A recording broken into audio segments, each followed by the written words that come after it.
আঁখি করে টলমল। আরে এত কেন কোলাহল? আজ যে বানাবো আমি দই পটল। আরে আরে এর জন্য বেশি কিছু না। প্রথমে ফ্রেশ থেকে পটল নিয়েছি, পটলটাকে ছাড়িয়ে লবণ আর হলুদ দিয়ে মাখিয়ে নেব। এরপর গরম তেলের মধ্যে ছেড়ে দেবো, ব্যাস লাল লাল করে ভেজে নেব। আরে ভাবছো কি, এর জন্য বেশি মশলা না, আদা আর কাঁচা লঙ্কা ভালো করে বেটে নেব। আর আমি এখানে নিয়েছি চীনাবাদাম, যেটাকে 1 ঘন্টা ভিজিয়ে রেখেছিলাম, সেটাও ভালো করে বেটে নেব।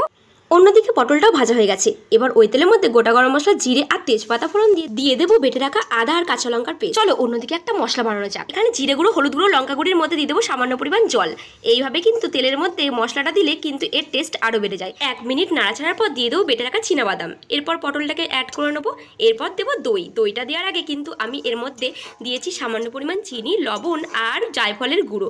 এইভাবে দিলে কিন্তু দইয়ের টেস্টটা আরো বেড়ে যায়। ব্যাস এবার ঘড়ি ধরে মাত্র 2 মিনিট ফুটিয়ে নিলেই রেডি দই পটল। উপর থেকে গরম মশলা ছড়িয়ে গরম গরম সার্ভ করো। আর বাড়িতে অবশ্যই বানিয়ে খাও, তাহলে সবাই খেয়ে বলবে জাস্ট ফাটাফাটি।